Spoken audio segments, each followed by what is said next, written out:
अस्सलाम वालेकुम नाज़रीन, सियासत टीवी के प्राइम टाइम में आप सबका तहदील से इस्तकबाल है। मैं हूँ फरजान अहमद। सबसे पहले पेश है प्राइम टाइम की हेडलाइंस।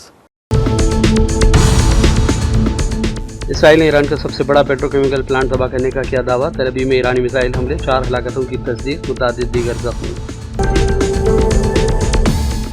ईरानी अवाम सिर्फ आज़ादी चाहते हैं, वो तकलीफ भुगतने के लिए भी हैं तैयार। अमरीकी सदर ट्रंप का अजीबोगरीब दावा, डेडलाइन आज शाम खत्म।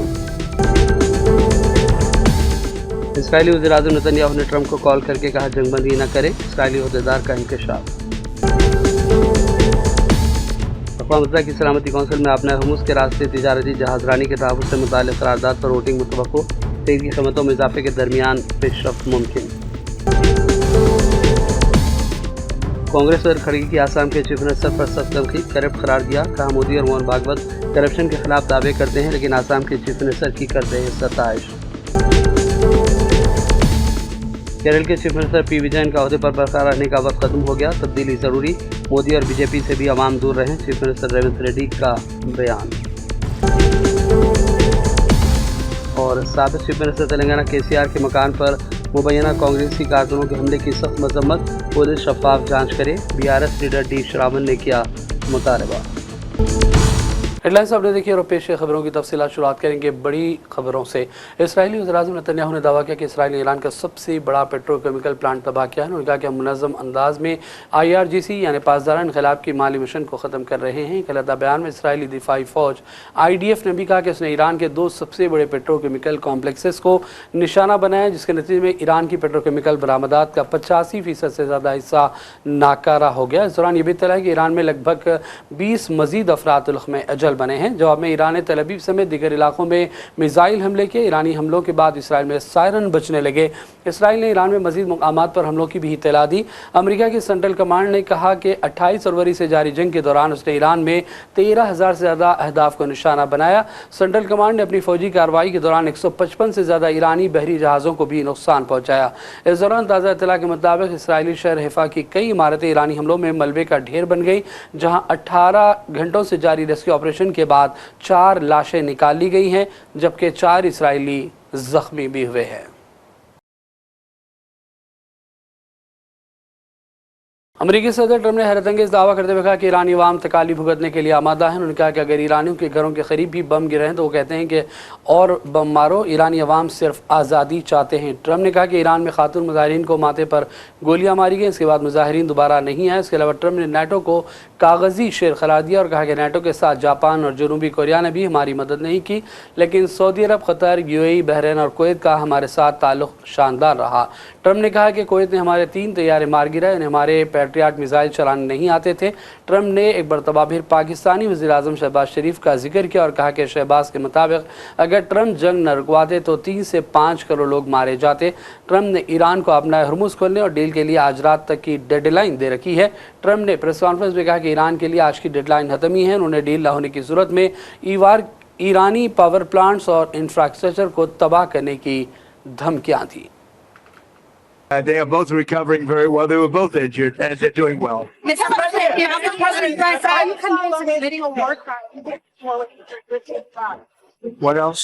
Mr. President, you said that Iran had no anti-aircraft equipment. How were they able to drop those? Well, you know what? When you do thousands and thousands of flights, and you have one plane shot down, and not mortally, the 2 pilots got out. They got a little bit lucky. And you know what? In war, you need a little bit of luck also. They got a little bit lucky. That's all they got.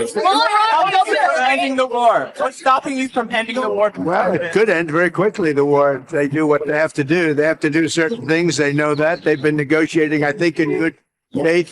We've had total regime change. You know, the people there now are much more reasonable than the lunatics that you had in phase 1 and phase 2. They were lunatics.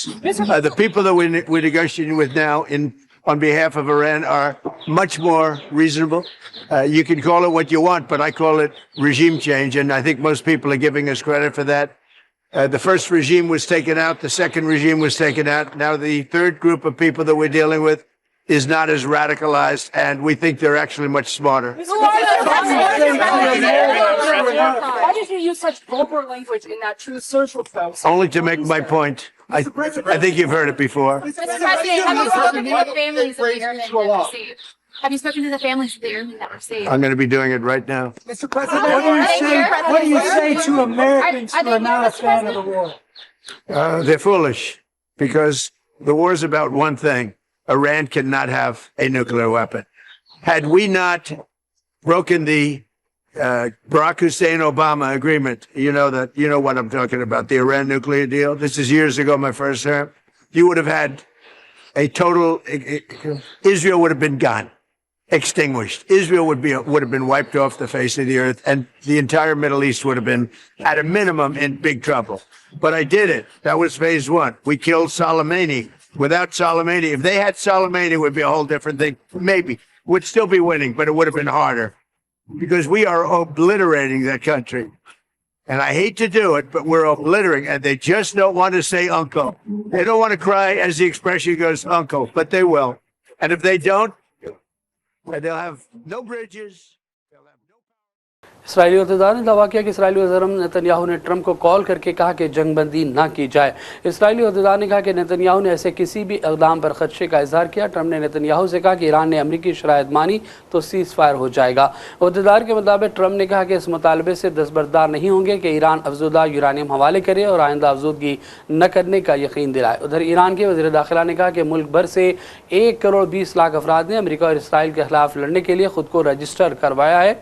ईरानी वज़ारत दाखिला ने कहा कि 10 रोज़ पहले अवाम से कहा गया था कि वो मुल्क की खुद मुख्तारी यकीनी बनाने के लिए ईरानी फ़ौज में शामिल हों, जिस पर भरपूर रद्दअमल सामने आया है और 12 मिलियन अफराद 10 रोज़ के अंदर खुद को रजिस्टर करा चुके हैं और यह सिलसिला लगातार जारी है। ईरानी मीडिया ने सिलसिले में वीडियो भी जारी की जिसमें सिस्तान यानी ईरान से ताल्लुक़ रखने वालों को ईरान के लिए लड़ने की खातिर तैयार दिखाया गया था। अक़वाम मुत्तहिदा की सलामती कौंसिल में आबनाए हरमुज़ के रास्ते तिजारती जहाज़ रानी के तहफ़्फ़ुज़ से मुताल्लिक़ क़रारदाद पर वोटिंग मुतवक्को है। 28 फरवरी को ईरान पर अमरीकी और इसराइली हमलों के बाद जंग शुरू हुई। वहीं तेल की कीमतों में इजाफा होता रहा क्योंकि ईरान की जानिब से आबनाए हरमुज़ को बंद रखा गया, जो कि तवानाई के ज़राए की तिजारत के हवाले से बहुत ज़्यादा अहमियत रखती है। 15 रुकनी कौंसिल के मौजूदा सरबराह बहरीन की जानिब से क़रारदाद में से कई नुकात शामिल करने की कोशिश की गई ताकि चाइना, रूस और दूसरे ममालिक की मुखालिफत की राह रोकी जा सके। कौंसिल में भी ताज़ा बहस में ताकत के इस्तेमाल के हवाले से किसी भी किस्म की इजाज़त शामिल नहीं। इसके बजाय मतन में कहा गया कि आपने हरमुज़ को तिजारती मकासद के लिए इस्तेमाल करने वाले ममालिक की हौसला अफजाई करता है कि वो अपनी कोशिशों को मरबूत करें जो कि दिफाई नौइयत की हों और हालात की मुनासिबत से आपने हरमुज़ के करीब जहाज़ रानी की हिफाजत को यकीनी बनाने में ताउन करें। दुनिया भर में ईरानी सिफारतखाने धमकियों को संजीदा लेने के बजाय जमकर ट्रंप की ट्रोलिंग कर रहे हैं। जिम्बाब्वे में सिफारतखाने ने हरमुज़ खोलने की ट्रंप की फरमाइश पर लिखा चाबी खो गई है। डेडलाइन वाली धमकी पर सिफारतखाने ने ट्रंप से वक्त आगे पीछे करने की तंजिया फरमाइश भी कर डाली। बल्गारिया में कार्टून के जरिए ट्रंप को आबनाए हरमुज़ के तंग रास्ते में फंसा हुआ भी दिखाया गया। इसके अलावा ताजिकिस्तान के सिफारतखाने ने ईरान को ट्रंप के गले में अटका हुआ दिखाकर उसे उनकी बदतमीज़ी की वजह बताया। उधर इंडोनेशिया में ईरानी सिफारतखाने ने अमरीकी तैयारों की ईरान आमद और फिर तबाही की वीडियो शेयर करते हुए ट्रोल किया। आर्मीनिया में वीडियो के जरिए ट्रंप की जंगी जुनूनी पॉलिसियों को आलमी ईंधन बहरान से जोड़ा गया है। और अब खबर फ़लस्तीन से। गज़ा में जंगी जराइम में मुलविस इसराइली फ़ौजियों को नफ्सियाती मसाइल का सामना है। इसराइली मीडिया के मुताबिक इसराइली फ़ौजी मुसलसल नफ्सियाती मसाइल का शिकार हैं और एक इसराइली फ़ौजी ने इमारत से छलांग लगाकर ख़ुदकुशी भी कर ली। रिपोर्ट में बताया गया कि अक्टूबर 2023 के बाद से इसराइली फ़ौज में ख़ुदकुशी का रुझान बढ़ा है, जबकि 2025 में 22 इसराइली फ़ौजी ख़ुदकुशी कर चुके हैं। रिपोर्ट्स में कहा गया कि ख़ुदकुशी करने वालों में 78% अगले महाज पर लड़ने वाले फ़ौजी थे। याद रहे कि इसराइली फ़ौज ने फ़लस्तीनियों पर जुल्म बर्बरियत के ऐसे इंतहा कर दी थी जिसका आज खुद इसराइली फौजी बदतरीन मसाइल का शिकार होते नजर आ रहे हैं।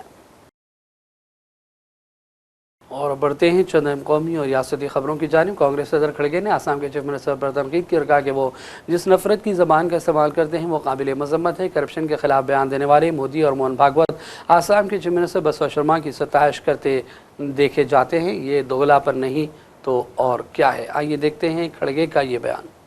और आपको ये भी मालूम है कि गौरव हो या गौरव के पिताजी हो, उन्होंने कितनी संपत्ति 15 साल में की। हर 5 साल में इनका एफिडेविट भी देखिए और इनका खुद का कहने का और जो अहंकार से बात करने का आप वो भी देखिए। और दूसरी तीसरी चीज, PM, home minister, Mohan Bhagwat, RSS, क्या कहना है इस भ्रष्टाचार के बारे में मैं पूछना चाहता हूं। बाहर तो बहुत बोलते हैं, बाहर तो ये बोलते हैं कि कोई भ्रष्ट आदमी को हम सपोर्ट नहीं करेंगे, इस देश में भ्रष्टाचार हम सहन नहीं करेंगे, मैं खाऊंगा न किसी को खाने दूंगा। लेकिन यहां तुम्हारा अडॉप्टेड सन खूब खा रहा है, उसकी इंक्वायरी क्यों नहीं होती? तो आपने इसको अडॉप्ट कर लिया ना। आसाम के चीफ मिनिस्टर को ने तो आपने एक कहा कि ये बहुत अच्छा लड़का है, बहुत अच्छा काम करता है, ये सब। क्या तुम्हारा अडॉप्टेड सन यही काम करता है? क्या इसी के लिए आपने उसको अडॉप्ट किया है? खैर, गौरव गोगोई, तरुण गोगोई का बेटा, ठीक है, उन्हें तो ऐसी कामें नहीं की, उनके पिताजी ने नहीं किया, उनका बेटे ने नहीं किया। लेकिन ये अडॉप्टेड सन आपका, न खाऊंगा न खाने दूंगा, तो खुद भी अपने पार्टी के। और अब लेते हैं छोटा सा ब्रेक के बाद दोबारा हाजिर होंगे। अपनी परेशानियों को दूर करें। खुदा ने परेशानियों को दूर करने का अहम रास्ता जवाहरात यानी कि पत्थरों की ताकत में रखा है। बिजनेस के मसले, जॉब नहीं मिल रहा है, दौलत नहीं आ रही है, बीमारियां पीछा नहीं छोड़ रही है, बच्चों के मसले, मियाँ बीवी के मसले, एक परेशानी जाती नहीं कि दूसरी आ जाती है। डॉक्टर निसार के 25 साल तजुर्बे और पत्थरों के महारत के जरिए परेशानियों का हल पाएं। राशि स्टोन्स इंडिया पर आएं और अपने प्रॉब्लम्स को दूर करवाएं और अपनी जिंदगी को असली जवाहरात की ताकत से बदलें। एक कॉल 9912-041-041 पर करें और कामयाबी हासिल करें। हमारा पता है राशि stones India, the Leela hotel के पीछे, road number 3, Banjara hills, Hyderabad. सियासत टीवी के न्यूज बुलेटिन में फिर एक मरतबा आपका खैर मकदम है। चीफ मिनिस्टर तेलंगाना रेवंत रेड्डी ने कहा कि केरल के सीएम पी विजयन का ओहदे पर बरकरार रहने का वक्त खत्म हो गया है, उनकी एक्सपायरी की डेट करीब है और अब तब्दीली जरूरी है। उन्होंने केरल में कांग्रेस के इलेक्शन मुहिम में हिस्सा लिया और रेवंत रेड्डी ने बीजेपी और मोदी को भी अपनी तनकीदों का निशाना बनाया। UDF, he has to answer. He has ruled by 120 months. He has to answer for Kerala people, not for Telangana. So he is making as a, the election is going between Telangana and Kerala. I have given many facts. So he is misquoting all the information. That is why I have written a letter with facts. So I am ready to debate with Pinarayi Vijayan. Whenever he is ready to debate, I am ready to debate on those lines. So my point is that, who is his role model? Narendra Modi and Amit Shah, or Jyoti Basu, otherwise Somnath Chatterjee. So he is taking references from Modi. So one Modi is sitting in Delhi, the other Modi is sitting in Thiruvananthapuram. That is what my point. So our people are referring K. Karnakaran ji and Omen Chande ji. These two leaders from Kerala is our role models. So whereas Pinarayi Vijayan is taking a Narendra Modi role model, which is not acceptable for Kerala people. That is what I have got feedback from Kerala youth. So I have told, Bas, you are a communist. You have to take role models for your legacy, not communalist. So he is functioning, is campaigning like one more Narendra Modi. You see, wherever you go, only Pinarayi Vijayan posters or cutouts are there. What is the point? He is insulting Kerala youth and candidates of LDF. So, Panchayat member to Parliament member, same Modi is doing. So, even Panchayat election is there, they ask in the name of Modi. Even Parliament election is there, they ask in the name of Modi. Same thing is happening in Kerala. So, how come the senior leader is insulting Kerala people, which is not accepted by Kerala people? That is what I have got to feedback. I have told, Bas,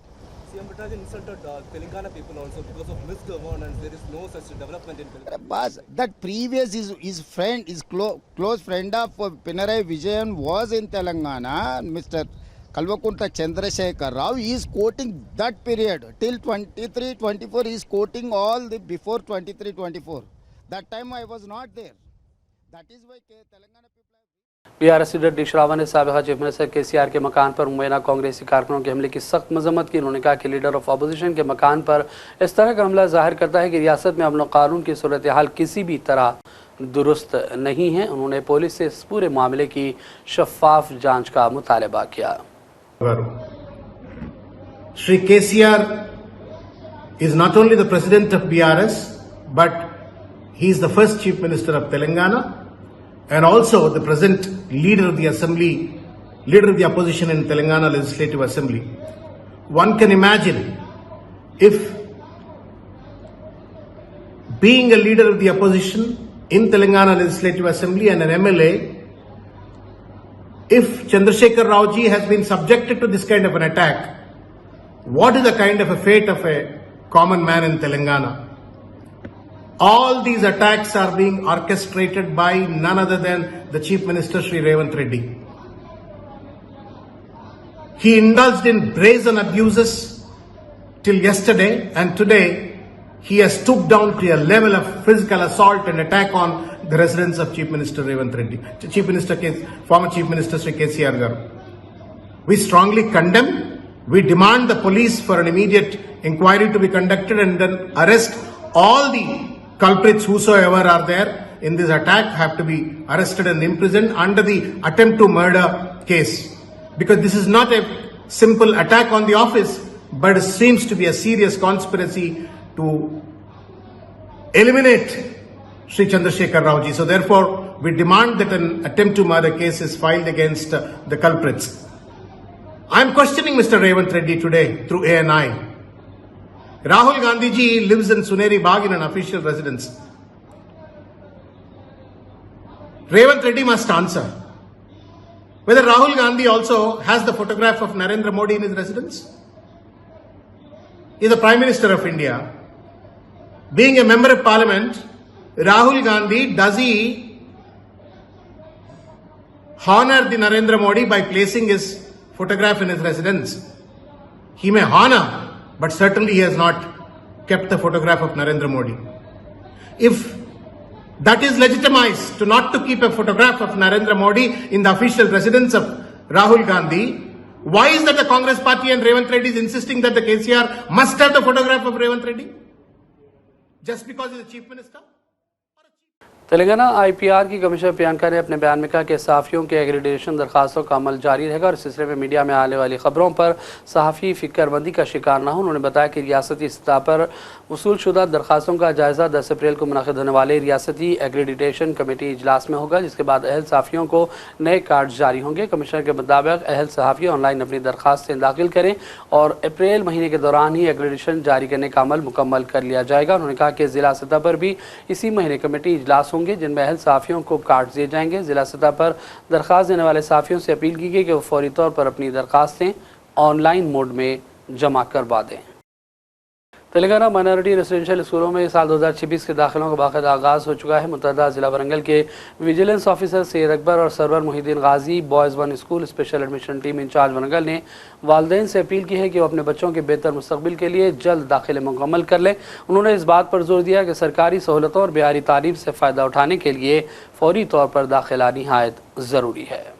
टेमरीज में admissions का मरहला start हो गया है और इस मरहले में join होने के लिए तमाम मुस्लिम आवाम से जितने भी है अपने लड़कों को और लड़कियों को स्कूलों में ज़्यादा से ज़्यादा तादाद में आप लोग यानी एडमिशन कराइए, दाखिले करवाइए और ज़्यादा से ज़्यादा फ़ायदा उठाइए आप लोग, क्योंकि हुकूमत की तरफ से सारे फ़ायदे अपने को यहाँ पर फैसिलिटी दिए जा रहे हैं। सुबह से शाम तक यहाँ पर बच्चों को सुबह में ब्रेकफास्ट दिया जाता है, फिर लंच दिया जाता है, फिर स्नैक्स रहते हैं, फिर डिनर रहता और रोज़ एक किस्म का यहाँ पर यानी महीने में आपको 4 बार चिकन दे रहे हैं, यहाँ पर 2 बार मटन दे रहे हैं आपको। रियासत तेलंगाना में 205 स्कूल्स जो चलाए जा रहे हैं माइनॉरिटीज़ के, जहाँ पे वरंगल के अंदर 16 स्कूल्स यहाँ पे चलाए जा रहे हैं। 8 बॉयज़ और 8 गर्ल्स है। इंग्लिश तालीम के साथ साथ उर्दू, अरबी, तेलुगु की तालीम भी यहाँ दी जाती है।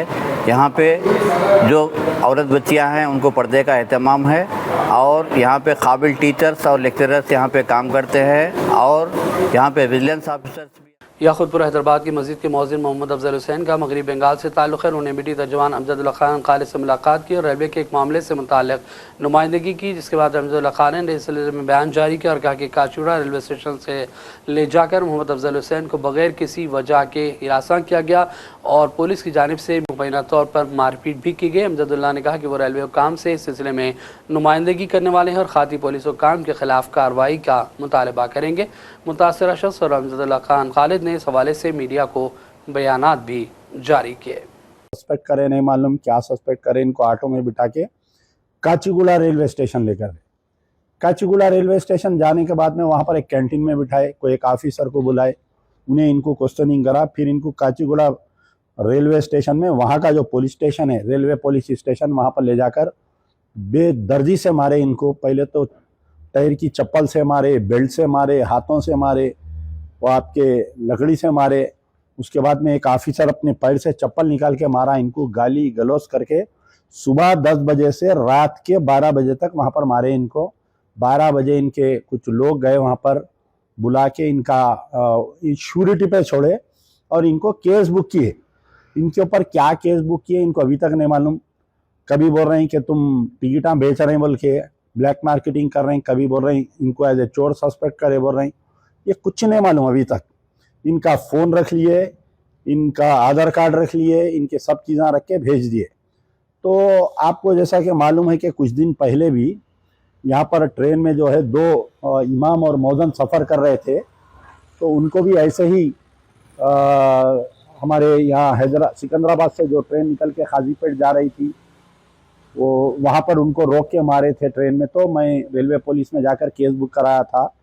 तो मेरा मुतालबा ये है कि कल मैं रेलवे डिपार्टमेंट के बड़े ऑफिसर से मिलने जाऊंगा आपको साथ लेकर, और जो पुलिस वाले इनको उठाकर मुझे बोले तो उनका टिकट में निकाल के, उसमें सवाब का काम है ना, तो मैं टिकट के निकाल के उनको दे दिया। तो इसी मामले पे जो है उन लोग मुझे ज़बरदस्ती करके मुझे एक थप्पड़ भी मारा और मोटा डंडा से लकड़ी से भी मारा और जो चप्पल से भी मुझे मारा, गाली गलौज भी दिए उन लोग जो है।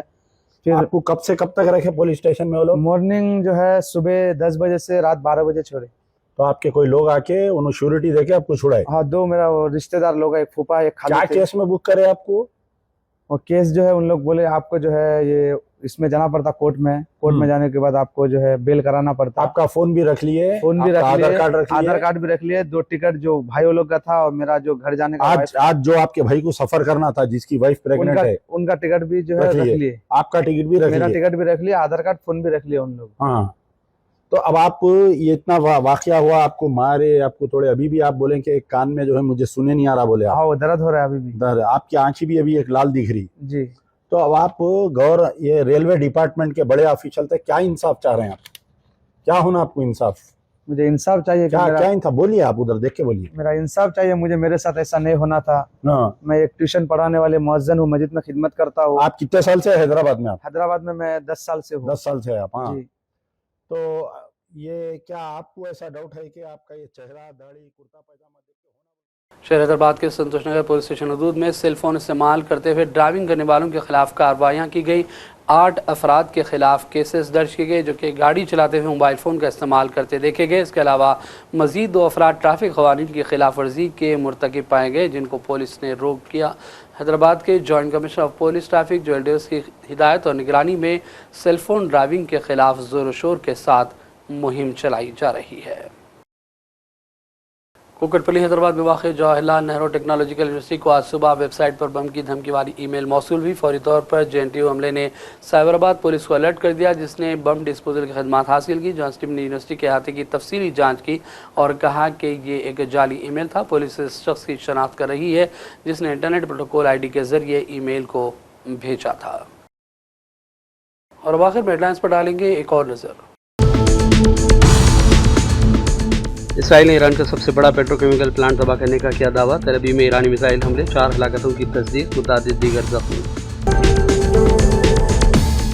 ईरानी अवाम सिर्फ आज़ादी चाहते हैं, वो तकलीफ भुगतने के लिए भी हैं तैयार। अमरीकी सदर ट्रंप का अजीबोगरीब दावा, डेडलाइन आज शाम खत्म। इसराइली वज़ीर-ए-आज़म नेतन्याहू ने ट्रंप को कॉल करके कहा जंगबंदी न करें, इसराइली अहदेदार का इंकशाफ। अक़वाम मुत्तहिदा की सलामती कौंसिल में आपना हुमूस के रास्ते तिजारती जहाज़रानी के तहफ़्फ़ुज़ से मुताल्लिक़ करारदाद पर वोटिंग मुतवक्को, तेल की कीमतों में इजाफे के दरमियान पेशरफ्त मुमकिन। कांग्रेस सदर खड़गे की आसाम के चीफ मिनिस्टर पर सख्त तनकीद, करप्ट करार दिया। कहा मोदी और मोहन भागवत करप्शन के खिलाफ दावे करते हैं, लेकिन आसाम के चीफ मिनिस्टर की करते हैं सताइश। केरल के चीफ मिनिस्टर पी विजयन का ओहदे पर बरकरार रहने का वक्त खत्म हो गया, तब्दीली जरूरी। मोदी और बीजेपी से भी अवाम दूर रहें, चीफ मिनिस्टर रेवंत रेड्डी का बयान। और साबिक चीफ मिनिस्टर तेलंगाना केसीआर के मकान पर मुबैना कांग्रेसी कारकुनों के हमले की सख्त मजम्मत, पुलिस शफाफ जांच करे, बीआरएस लीडर डी श्रावण ने किया मुतालबा। प्राइम टाइम का सिलसिला फिलहाल यहीं ख़त्म करते हैं। मोहम्मद फरजान अहमद को पूरी टीम के साथ इजाज़त दें। देखते रहिए सियासत टीवी। अल्लाह हाफ़िज़।